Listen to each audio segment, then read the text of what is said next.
Namaskaram and hello, dear friends.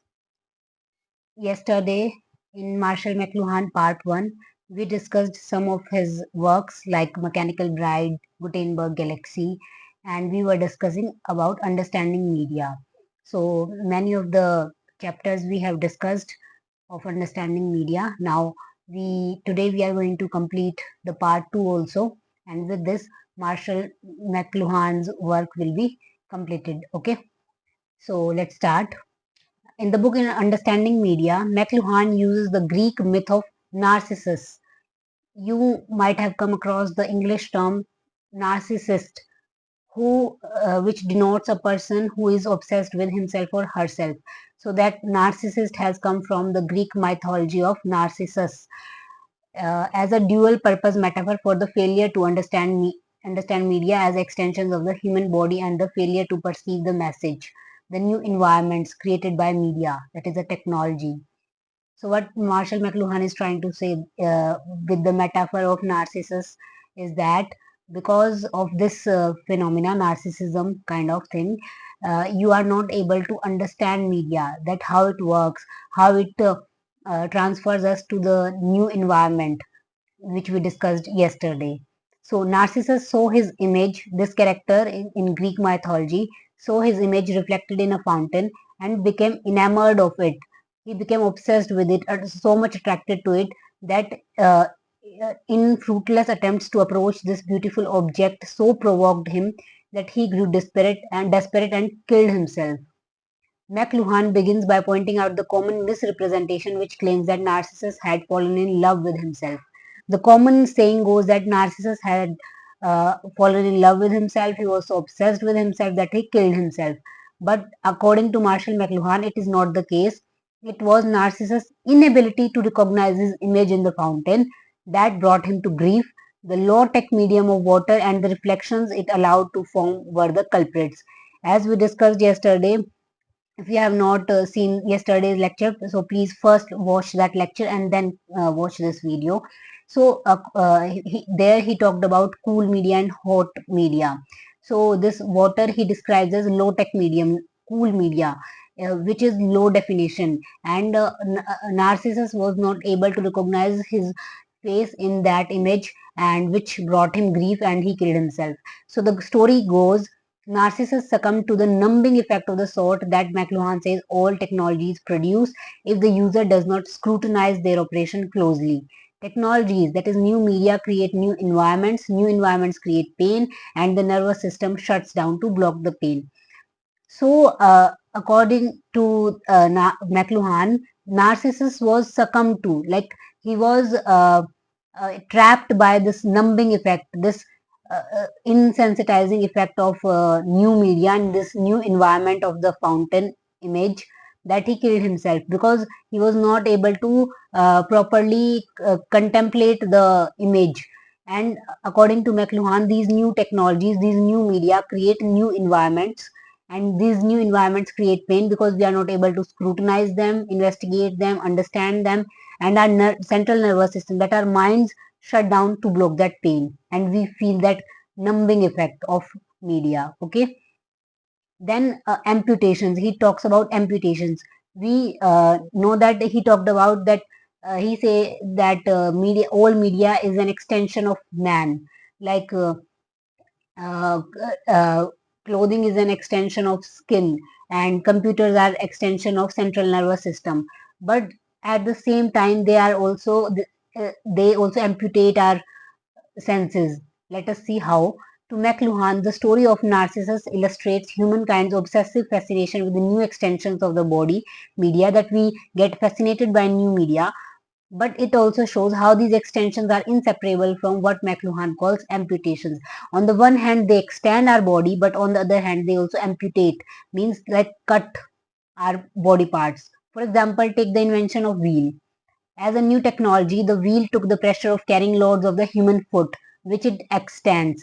So what the wheel did was it extended human foot, because earlier human had to carry a lot of weight or a lot of loads with walking, while walking, like his foot has the burden of taking so much load. But when the wheel was invented, it was the burden was transferred to wheel. So in a way, it extended the human foot. But it also created new pressure by separating or isolating the function of the foot from other body movements. How? Let us see. Whether you are pedaling a bicycle or speeding down the freeway in your car, your foot is performing such a specialized task that you cannot at that moment allow it to perform its basic function of walking. So in this way, our technologies both extend and amputate. So I hope you are getting it.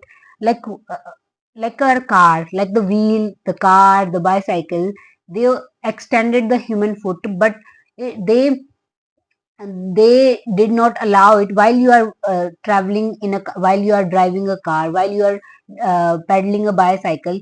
Your foot is not able to perform its basic function, which is walking. So it kind of shut down its the basic function of our foot. So in a way, it amputated, it paralyzed our foot, our body part. So on the one hand, it is extending our foot, but on the other hand, it is also amputating it. Then Marshall McLuhan talks about sense ratios. McLuhan argued that introduction of new media alters what he called a sense ratio, or the relationship among the five physical senses.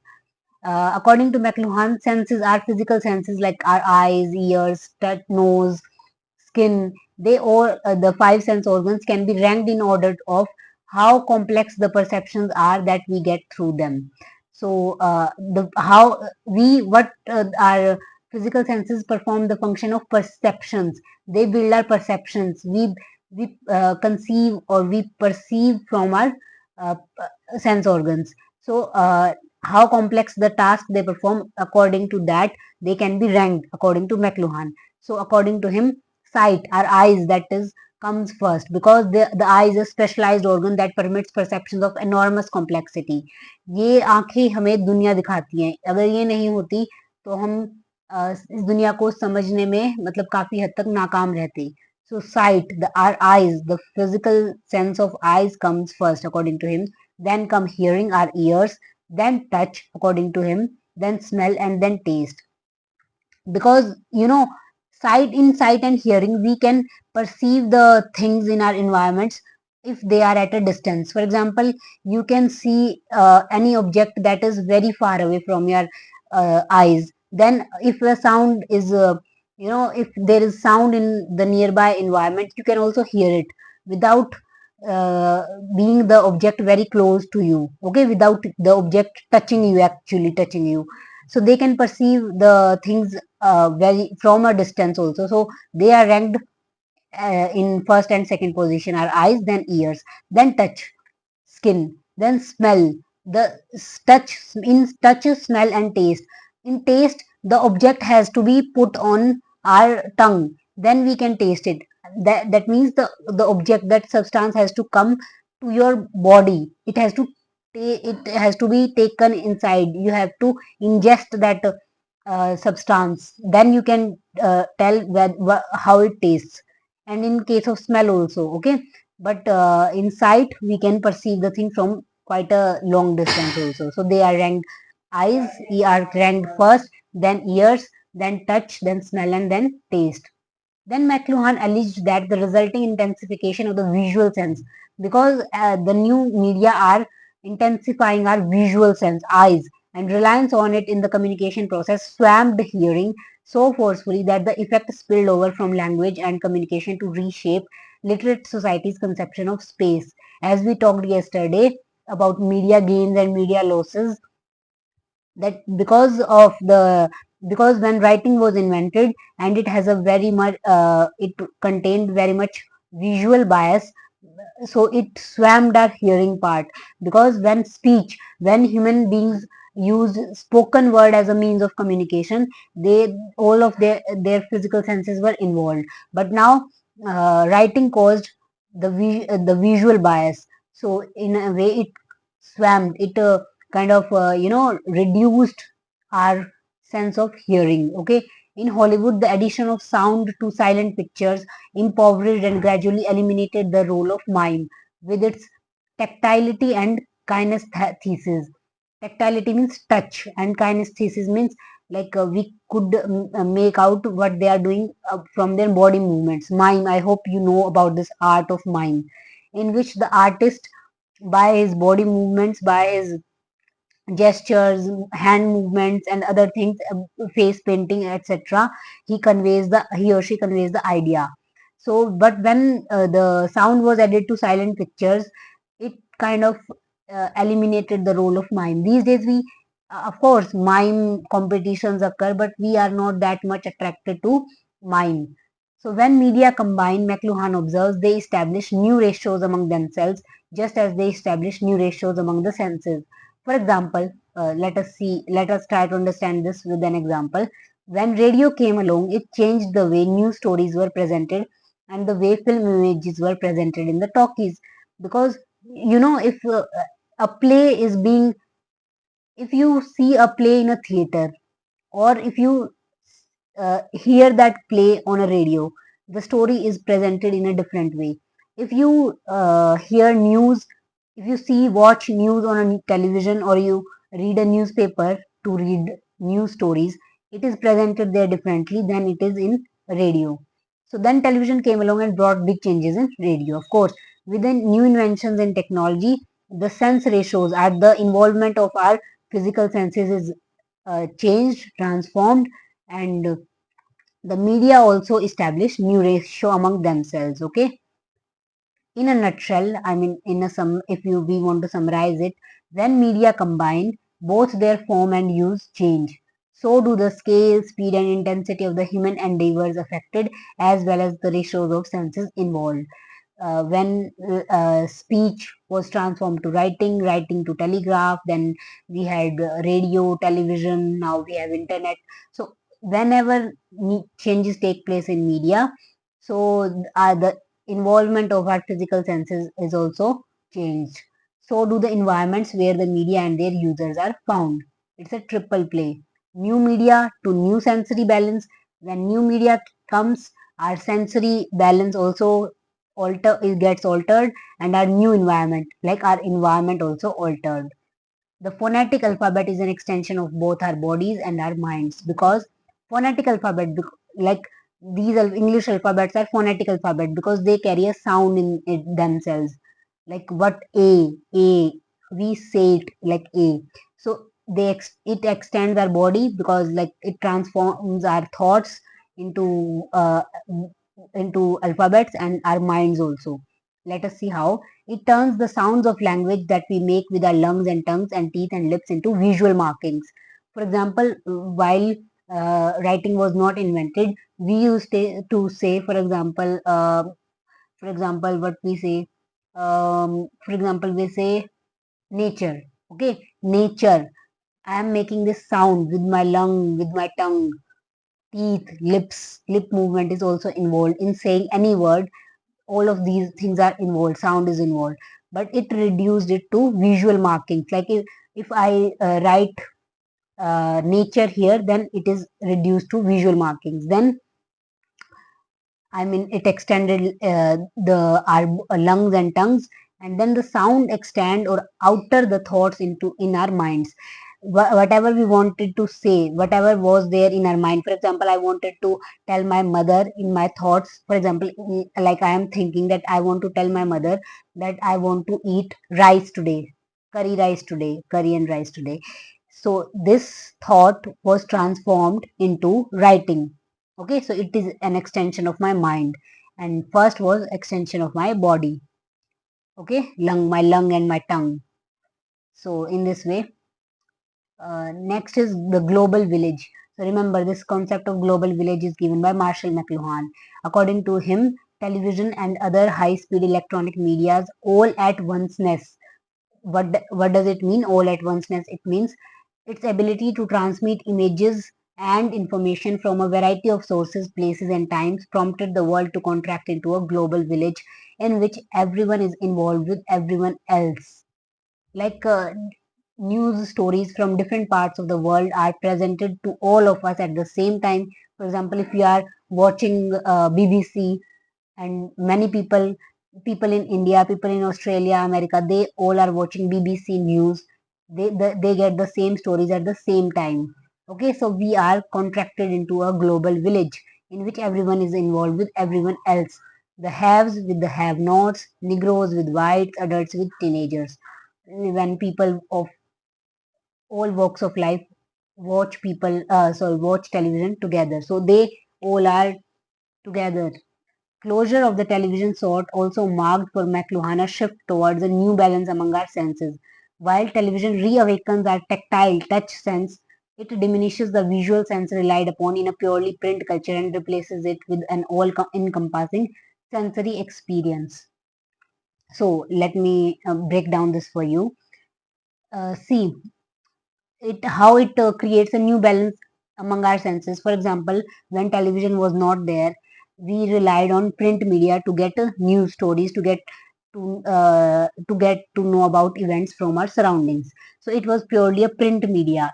In that, our only our eyes were involved, like our physical sense. Which of our physical senses were involved? Our eyes. But when television came, because it is an example of cool media, it is a low definition media in which if we want to understand, if we want to comprehend what is being shown on on your screen, we have to involve all our physical senses. We have to apply our mind, we have to be careful what the characters are saying, so our ears are also active, eyes are also active. And how it reawakens our tactile means touch, the sense touch. You might think that it is not touching, we are not touching the television, but according to McLuhan, although there is no contact between the skin of the viewer and the television, of course we are not touching the television, but according to him, the eye is so much more intensely engaged by the television screen than by print, that the effect is the same as that of touching. Like he is saying, in print culture, of course we are involving our eyes, but here the involvement of our eyes, because it is a low definition media, so we have to our eyes have to concentrate so much on the screen that it produces the same effect like we are touching something. When we touch something, we get hold of that thing in a more, you know in a more better way. So television also makes us to do that. It is like we are not watching with our eyes, it is like we are touching that thing, so much we are grabbing from that thing. Okay, so next is culture is our business. McLuhan's Culture is Our Business did for the advertising of the 1960s what the Mechanical Bride did for the advertising of the 1940s. So we have already read that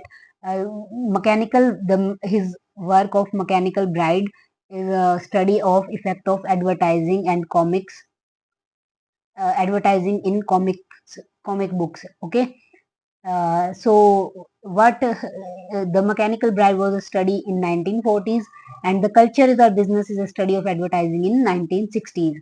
So the basic premise of the 1970 book lies in its title, which is best understood if read both forward and backward. That is, according to McLuhan, the new information environment created by the electronic age, like television, transforms business into culture and culture into business. People are making money by selling the culture, and the business has become their culture. Okay, what is culture? What do you understand by culture? Like, culture is the way we live, the food that we eat, the language that we speak, the dress that we wear, uh, the way we talk to people, the way we behave with people, the way we are organized as a society, as a community, uh, as a as a person also. So all this creates culture.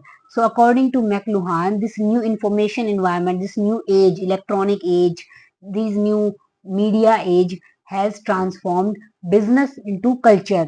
Okay, business has become our culture.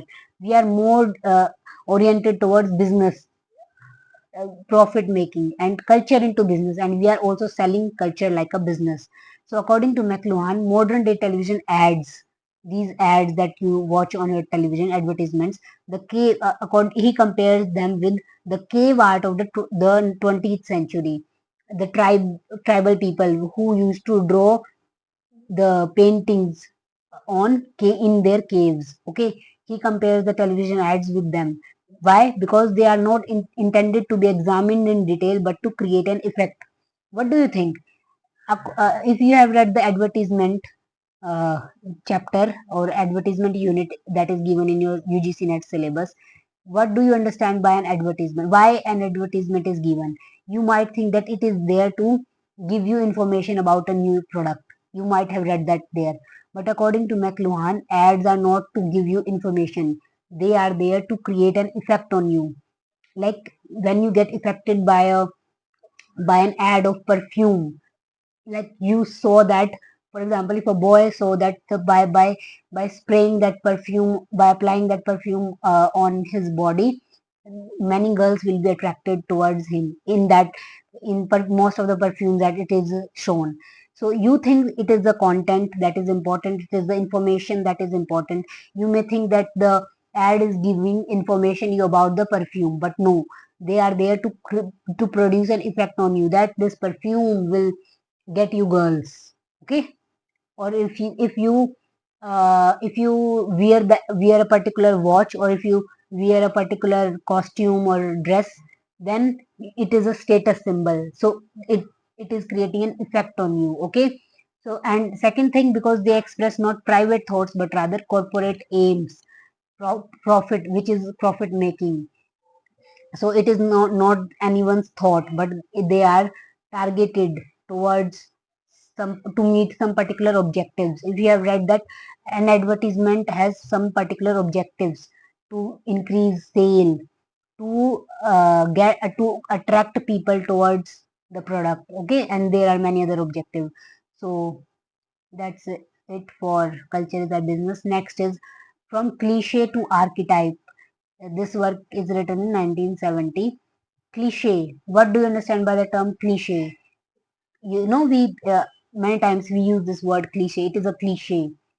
What you are, for example, if you say to your friend, "Oh, come on, yaar, it is a cliche. It is a cliche slang, or it is a cliche word." So, what if you see the dictionary meaning?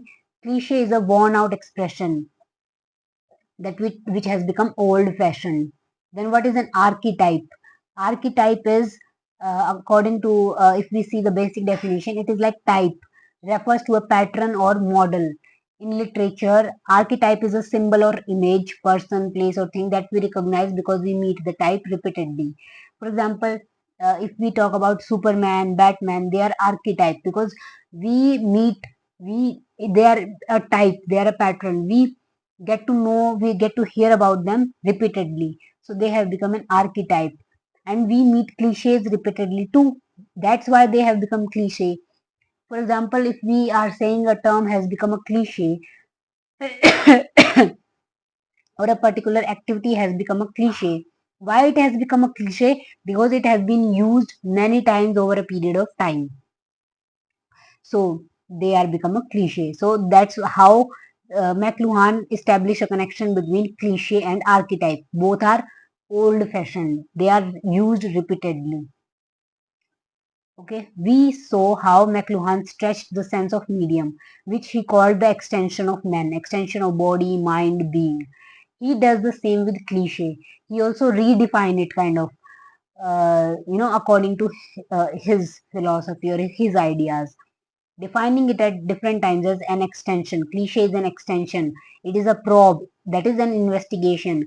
It is a means of retrieving the past. Like we are recreating the past. McLuhan goes so far as to say that our perceptions are cliches because our physical senses are a closed system. We are not so much open to new things. We just perceive something and we are fixed to our perceptions. And then he also calls our communication media are cliche because they extend our physical senses. Okay. Then the art is also cliche because it retrieves older cliches. Yeah, many years ago, also many thousand years ago, also someone painted painted a tree. Today also, it's some artist, maybe an abstract artist also, is drawing the tree, maybe in a different form, but it also, so he is kind of retrieving the past. So art is also cliche. We saw what definition of cliche was given by Marshall McLuhan: an extension, probe, and meaning of means of retrieving the past. So perceptions are also cliches, communication media are cliches, and art is cliche according to McLuhan. Now, next is Laws of Media, The New Science, 1988. This book was written by McLuhan uh, in a sequel to Understanding Media, and it was written in collaboration with his son Eric. Okay, why he wrote this book? Because he was repeatedly criticized for failing to provide a scientific basis for his thought. So McLuhan reworked his ideas about media and technology in a sequel to Understanding Media. So this book was written in a sequel, as I already told you, and uh, in collaboration with his son Eric. So, but it was published 8 years after he died. He died in 1980, and it was published in 1988. So, in this book, McLuhan and his son offer four laws of media. The claim that they hold true universality, that they hold true universally, that they are accepted universally, and a challenge to the scientific community to disapprove them.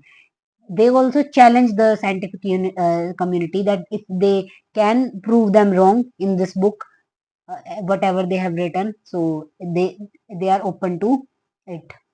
So McLuhan intend their four laws to apply to all media and to invite the application of these laws to as wide a variety of humankind's endeavors as possible.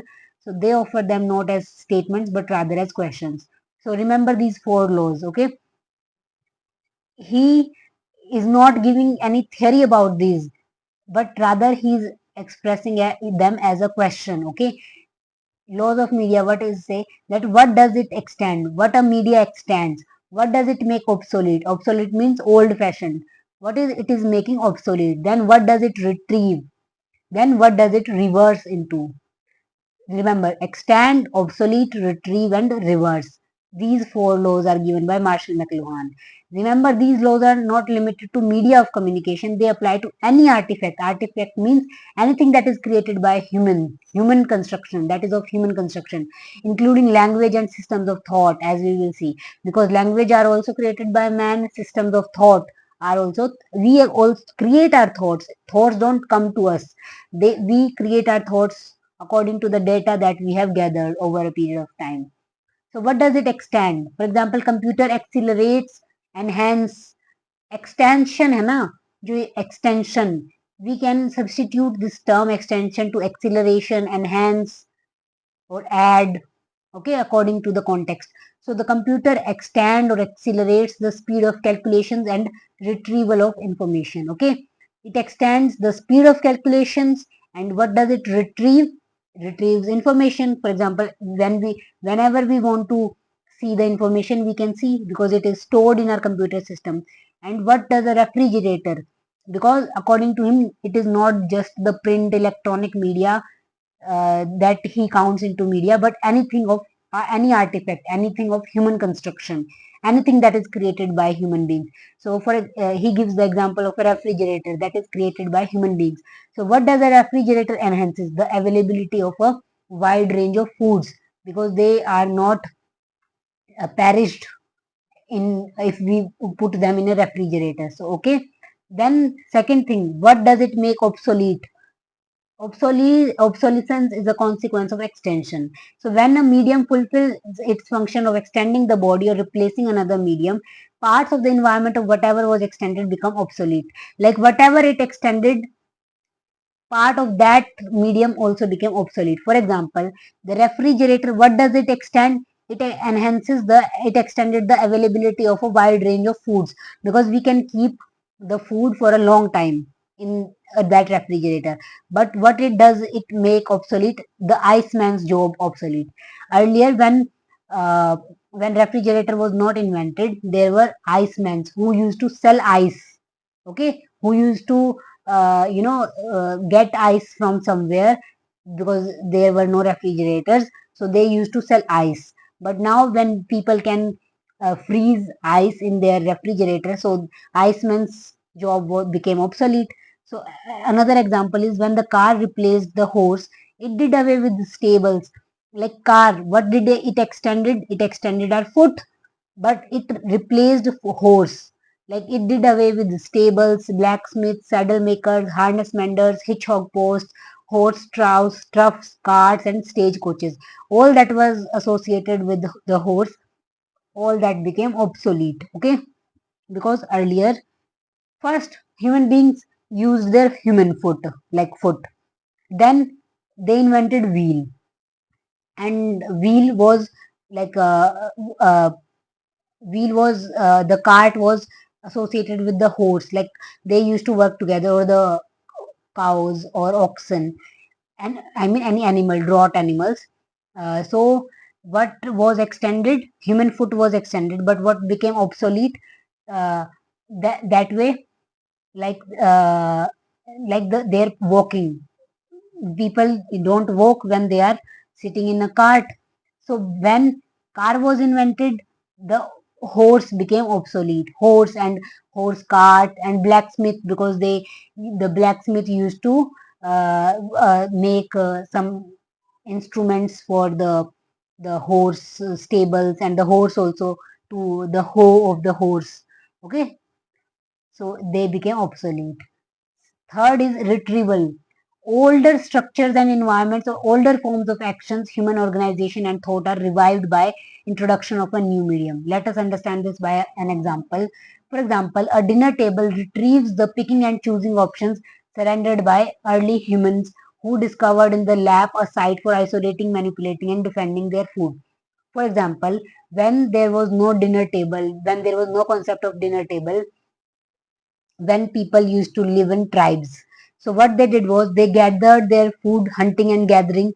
They used to collect their food, and then they used to put that food in a site, like on a like a sheet of cloth, and they used to like separate the food, pick and separate that food in that on that sheet. But when dinner table came, it retrieved that system. How? Because in on dinner table also we keep different food at one place, so it retrieved that older structure. Okay, and another example is feminism in the extremist form retrieves the corporate identity of matriarchal society. Earlier, there used to be matriarchal society before capitalism came and other things came. There were matriarch society. There are enough evidence for that. So, but when feminism came, like in modern times, when we talk about feminism, so it kind of revives, it retrieves the matriarchal society in a way. Okay. Then fourth is reversal. What does it reverses? When a technology is pushed to its limit, as when media are overheated or overextended, it can either take on the opposite of its original features or create the opposite of its intended function. Either it performs the opposite function which is it supposed to do, or it um, creates the opposite of its intended function. Let us understand this by the same example. Like if a dinner table, of course, we are in the earlier example, we used to see how it retrieves the tribal food culture. Okay, but if the dinner table is very large, very long, then it no longer offers the ease of reach for which tables were originally designed. Dinner table was designed so that people can, put the different things like the water glass, and the dish and the rotis and the other things, pickles, for example, salt box, for example, and other things they can put on the same table. But when the dinner table becomes too long, a human being can't like pick that thing. uh, his hand is not that long, so that he can pick the intended food item from with ease. Like he has to bend his body to get that food item from that table, so it doesn't offer the same ease of reach. Okay, and if it becomes overcrowded, the dinner table can reverse from a place for sharing food into a side where table mates aggressively intrude on each other's space. So if it is like overcrowded, when so many people, it is very much long. A dinner table is very much long, and many people are sitting on the chairs of that table. Then people like they can intrude on each other's spaces. For example, two people are heading for the dal, katori of the dal, that bowl of the dal, at the same time. So they are kind of intruding each other's space.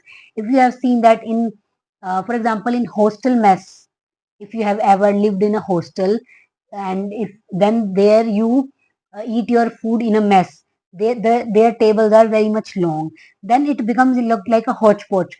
uh, you are asking your hostel mates to pass the dal to you, the roti to you, so it becomes very intruding kind of thing. So it reverses the thing. It uh, it uh, uh, reverses the original functions of that that technology, okay, that thing, that media. So in describing how the laws of media interact, McLuhan reveals a dynamic pattern of interlocking effects typical of any technology or human construct. So he is talking about, remember this term, media tetrad. Tetrad means four things, tetra. I hope you know about tetra. Like there is triangle, that there is rectangle. Rectangle we can also call it tetrad. Okay. So four. Tetrad stands for four. So media tetrads, what are these? Extension, reversal, retrieval, and obsolescence. So complementary qualities of these laws can be seen when they are taken in pairs, either horizontally or vertically. For example, alcohol extends energy. Whenever you drink alcohol, it gives you energy, or an if you drink an energy drink, it gives you energy, but it reverses into depression. Like we are taking it for instant energy, but in the long term, it gets us into depression. So these laws of media, how they are interacting. At one hand, it is extending our body, like extending something into us, and on the other hand it is reversing something into it. Okay, we are going in reverse. On the other hand, another example would be microphone makes private space obsolete. Like you, if you are talking on a microphone, you are not in a private space because many people can listen to you. Okay, so the private space gets old fashioned, it gets obsolete, and reverses into collective space. Like we become like collective. We are sharing something, we are doing something in a collectivity while we are using a microphone, because a microphone is used when there is gathering of people, collaboration of people. So it the how the media tetrads are functioning here, obsolete and reversal functions are working here simultaneously. Okay, so in October 1979, McLuhan suffered a massive stroke which left him unable to speak, and he died. 15 months later, in 1980, in early morning of New Year's Eve 1980, he died peacefully in his sleep. The inscription on his gravestone is in digital analog typeface and reads, "The truth shall make you free." Okay, it is written on his graveyard. Okay, the truth shall make you free. So far we have we have read about the important works of McLuhan, mainly about four concepts, four of his works about the mechanical bride, Gutenberg galaxy, understanding media. In understanding media, we read many of his concepts, like from cliche to archetype, global village, and many other things. Then fourth was the laws of media, which he wrote in collaboration with his son Eric. Okay, which we just completed. So these four works are very important. I have told you about all of his works so that you can have an idea what McLuhan's writing was about, what he was about, and so that you can easily remember his works. So till now we have covered lot of McLuhan's work. So the last topic of McLuhan's, you know, is about technological determinism. Technological determinism, what it conveys is, like, there are many kind of determinism which theorists or which thinkers talk about. For example, if one is like Karl Marx kind of talked about economical determinism, that it determines our society, it determines the way we act, think, or feel. So what is the major force that is acting in a society, that is shaping our culture, that is shaping our way of thinking, our way of acting? So here McLuhan says that technology determines the way we feel, act, and think. However, this term was coined by the thinker Thorstein Veblen. Remember, it is important who coined the term technological determinism. It was coined by Thorstein Veblen. And this theory was given by McLuhan. It revolves around the proposition that technology in any given society defines its nature. How a society will be structured, organized, patterned, it is determined by technology. Technological determinism suggests that technology influences, impacts, affects the society and alters the way we think and act, the way we conduct our interpersonal relationships, our values, and the way we learn. I have given you one example of technology, how it is shaping our human relationships. For example, these days, uh, the siblings, the brother, sister, or you know, uh, the a husband or wife, human relationships, how they talk with each other. Earlier, after in the night, when they are finished with their daily tasks, they used to sit together and used to discuss how their day went.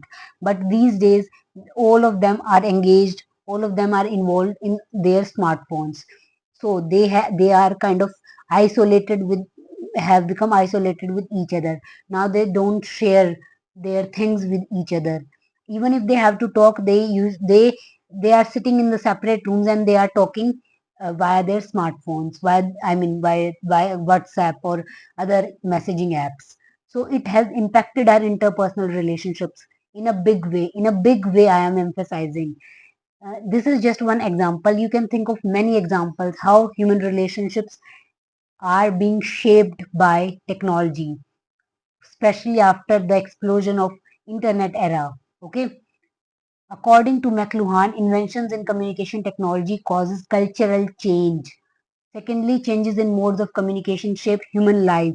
Thirdly, as McLuhan himself puts it, we shape our tools and they in turn shape us.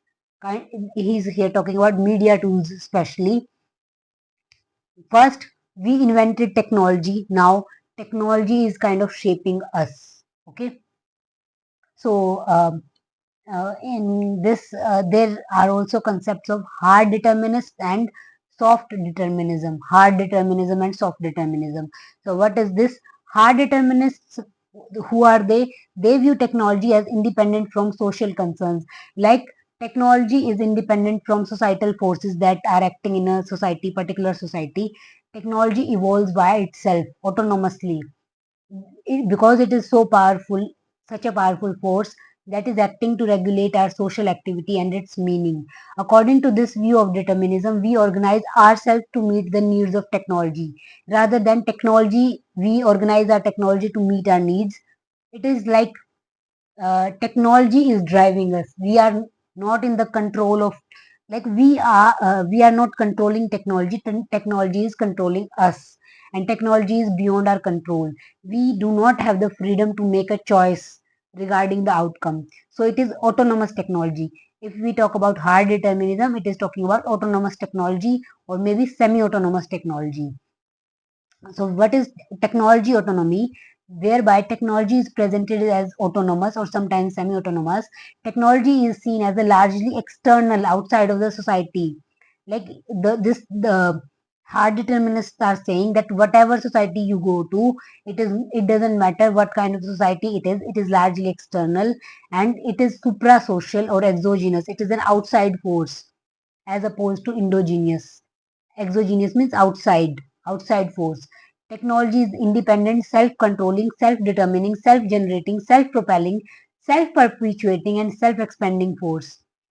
And the who kind of adopted this perspective was sociologist Jacques Ellul, and he emphasized this point in his book, The Technological Society. Okay, just remember the name Jacques Ellul and his book name, The Technological Society. Okay, then there is soft determinism. Soft determinists still subscribe to the fact that technology is the guiding force in our evolution. Technology is influencing our lives in a big way, but they would maintain that we have a chance to make decisions regarding the outcomes of a situation. They maintain that we have some control over technology. According to historian Lynn White, a new device merely opens a door. It does not compel one to enter. Like it is maybe creating a new environment. It may be opening a new door for us, but it does not compel one to enter. For example, Instagram has incorporated the tab of reels. Like you can watch reels, thousands of reels, but it is up to you. You can make a choice. You have to decide whether you want to watch that reels for hours and hours in all together in one go at one time, or you don't want that. It is your decision, it is your choice whether you want to spend much of your time on your smartphone or not. It is your choice. A major assumption of this thought is that other mediating factors are also involved in how new technology influence the society, and techno-economical determinism is sometimes associated with this stance. Like with along with technology, there are many economic factors. For example, the concept of digital haves and digital have nots. For example, if there are poor people and they don't have the access to technology, so their economic condition is also shaping their their uh, their condition, whether they would be able to access that technology or not. So this technology is not the only factor in society. The economic factors, the political factors are also shaping our choice of technology. For example, Indian government banned TikTok in 2020. So we can't access TikTok in India. So our political factor is also shaping na, whether we would be able to access something or not. So soft determinism say that other factors also matter.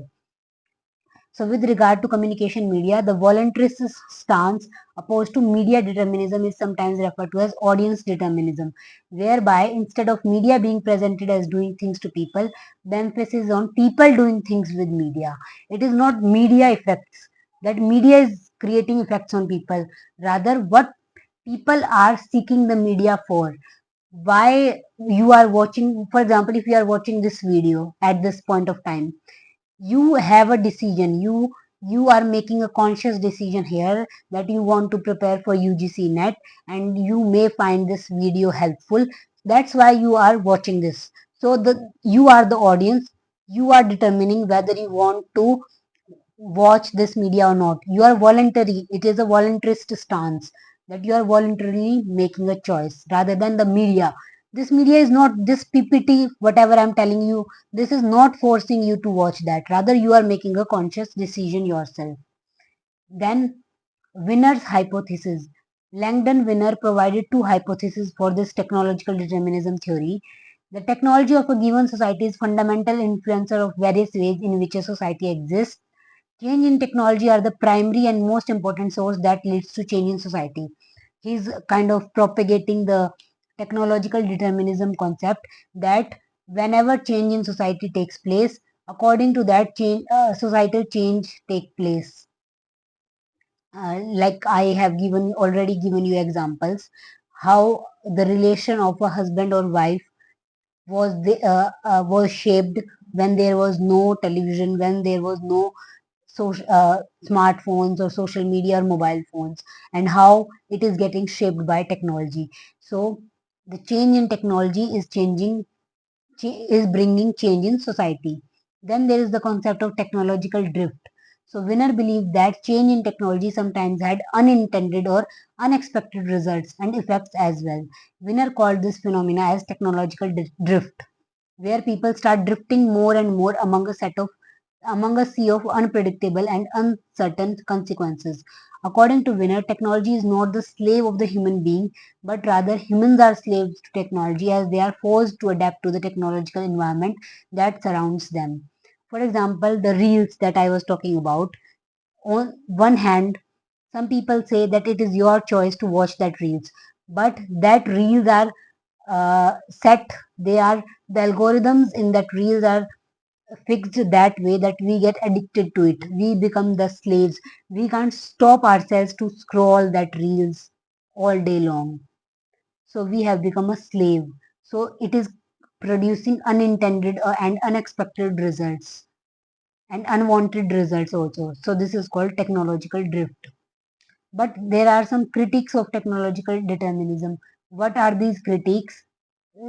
So I hope you have understood what is the concept of technological determinism. That technology is shaping, it is affecting, it is influencing the society, the culture in a big way. Like we have become slave to technology. Okay, but some people are criticizing this viewpoint, what they are saying is that media technologies are invented, created, and deployed by man.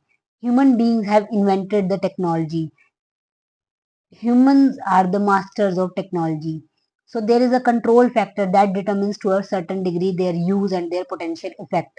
So we need to consider such issues as political control, class interests, economic pressures, geographical access, educational background, and general attitudes of the people also.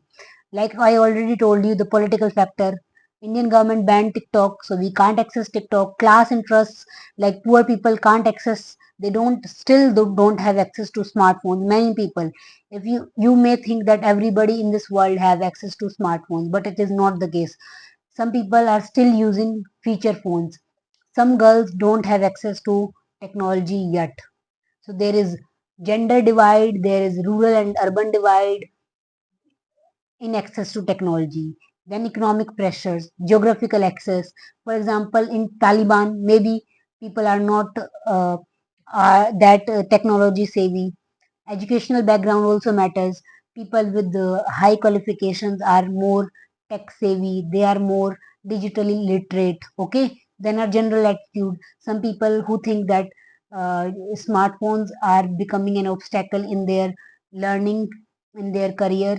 So sometimes, for example, people who are preparing for UPSC, they sometimes say that we should not use social media platforms that much, so they deactivate their social media, or they don't create their accounts on social media. So it is their attitude that is determining their use of technology.